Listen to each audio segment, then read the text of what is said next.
Well, 7 years after Obamacare passed, Washington is once again at war over health care.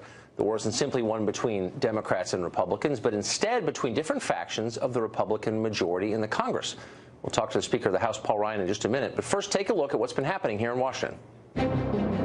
This is what the American people have asked for. This is what those across this country have wanted. And we have been willing to listen, and now we will lead.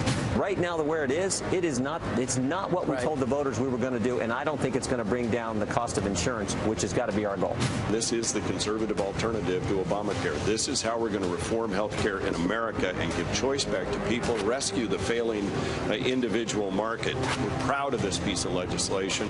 What's been introduced in the House in the last 24 hours is not the Obamacare replacement plan, not the Obamacare repeal plan we've been hoping for. This is instead a step in the wrong direction. Well, the Speaker of the House may have his work cut out for him. The American Health Care Act, his bid for replacing Obamacare, is getting blasted by some of the conservatives whose support he may need to pass it. The House Freedom Caucus says it is, quote, Obamacare light. The Heritage Foundation says the bill misses the mark. Several Republican senators say they are unimpressed. What exactly is going on? Speaker of the House Paul Ryan joins us now with an update on all this. Mr. Speaker, thanks for joining us. Yeah, you bet, Tucker. Good to be with you. So it's been 7 years to the month since Obamacare passed. And I guess the obvious question is, why in all that time couldn't Republicans formulate a plan most of them agreed on before going public with it? It looks instead like chaos. Why is that? Well, actually, I don't think it really is chaos. I heard your lead-in and heard what you said, but yeah, here's what we did a year ago. A year ago, House Republicans said we need to take a plan to repeal and replace Obamacare to the country. We spent a year working on this plan. All House Republicans participated in this. We had these working groups where anybody who had an idea brought it to the table. Right. And then we reached consensus as conservatives, as Republicans, on what that plan looked like.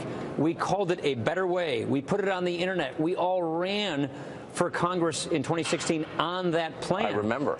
It was modeled on the Tom Price legislation. That's what this is. This is the legislative text of that plan that we ran in 2016 on what we would replace Obamacare with.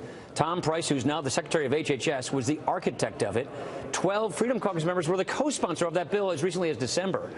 So we are going through what I would call the sort of typical growing pains from being an opposition party fighting Barack Obama and Nancy Pelosi and Harry Reid to a governing party. And now we're translating that legislation, that plan, into a bill.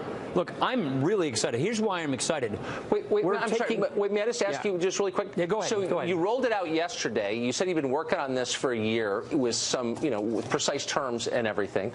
When you rolled out, you must have known that lots of members of the Freedom Caucus and the Heritage Foundation and a bunch of Republican senators were going to start barking about it. Why not wait until everyone's on board with the version before rolling it out?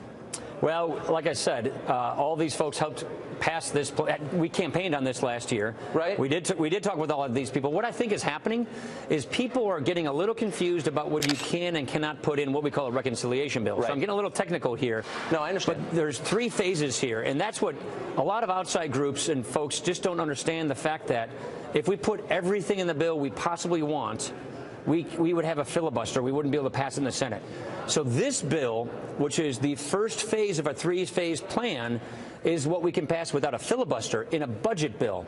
There are things like interstate shopping on health care, association of health plans to let people bulk buy their health insurance nationwide through buying pools, medical liability reform, all those things we very much believe in, which is part of our Better Way agenda. You cannot put in a budget bill because then they can filibuster that entire bill. I understand, and tort reform and lots of other things. And I don't want to keep pressing you on this because you know as well as I. But these are members of Congress, so they know that. They know what a reconciliation bill is. Well, we're finding that some don't. So what we're having here is we're passing this first installment, which is to gut Obamacare, repeal the mandates, repeal the taxes, repeal the spending. Then we replace it with conservative Republican tax policy that has been long-standing conservative reform. Health savings accounts, tax credits go by what you want to buy in state-regulated marketplaces, not federal, and risk pools. This is something that conservatives through the Heritage Foundation, through AEI, have been pushing for years. And then the other pieces that we really believe in, Tom Price in phase 2 deregulates the marketplace. There are 1,442 provisions in Obamacare that says the Secretary has discretion. Tom Price is going to use that discretion to unwind Obamacare. And then phase 3, pass those other bills we very much believe in, like shopping across state lines, like medical liability reform. Right. Those things will pass here in the House because it only takes a majority. We're going to send it to the Senate. We're going to put pressure on the Senate to pass it, but they can't filibuster that. Okay, so here's the problem right here, Tucker. Okay. It took me like 7 sentences to explain all of that, and it's that confusion that I think is surrounding this issue. But the point here is we are keeping our promises. We're excited about this. We're taking one entitlement, we're defederalizing it, and we're capping it. The other entitlement, we're repealing it and replacing it with Republican conservative tax policy.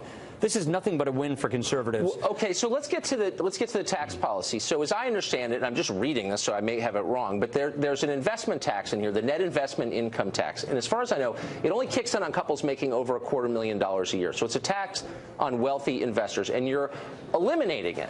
In a health 3.8% tax. Yeah, that's exactly right. So I guess my question is, looking at the last election, was the message of that election really, we need to help investors? I mean, the Dow is over 20,000. Are they really the group that needs the help? This was a tax on capital income, which is bad for economic growth. It's basically a capital gains tax increase, effectively, to finance Obamacare. We're undoing Obamacare, so we're not going to keep Obamacare taxes in place.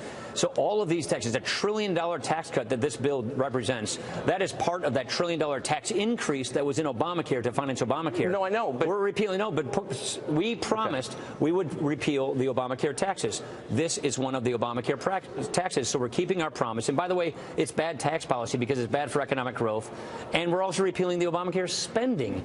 So we're getting rid of its taxing, and we're getting rid of its spending, and this is us keeping our word. You may want to keep that 3.8% tax. We're not going to keep it because it was part of Obamacare. Well, but lots of things are part of Obamacare that you just said a minute ago you're not doing anything about because you can't under only reconciliation because of bills. You don't have to meet. That's right. That's right, but you just said that you don't have to meet every promise in this first round. That's and right. Yet, I guess it's a macro but fiscal question. Policy we can meet, but tax and spending policy we can. So that's what we're doing. But also, I mean, you have. The overview here is that all the wealth basically in the last 10 years is stuck to the top end. That's one of the reasons we've had all this political turmoil, as you know. And so kind of a hard sell to say, yeah, we're going to repeal Obamacare, but we're going to send more money to the people who've already gotten the richest over the last 10 years. I mean, that's what this does, no?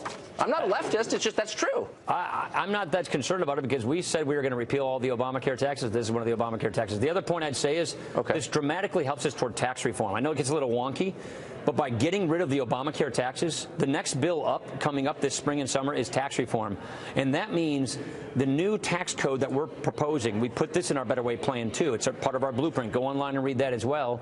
That will not have to overcome those Obamacare taxes, meaning when we have a new replacement tax code to gut and replace this tax code, it won't have to also replace the Obamacare taxes. So by getting rid of all these taxes, we're lowering the revenue that is taken out of the American economy, out of families, out of businesses for the government, and we think that's really important. So tell me, the individual mandate was the thing that most people dislike the most, I think, about Obamacare. Right. And I just want to make sure I understand this. So that's gone, but there's going to be a cost for late enrollment, and it's going to be, if I'm reading this right, 30% surcharge on the annual premium. So if a plan costs, say, $5,000 a year, that means you have to pay just an extra $1,500 a year to pay the penalty. Yeah, so let me explain why that is. So why wouldn't I just wait till I get sick to buy insurance? No, how is that going to work? That's the point. That's why we're tightening the enrollment period. We're having continuous coverage, and that's why Tom Price already put out a regulation saying we're not going to have an open enrollment period for a year.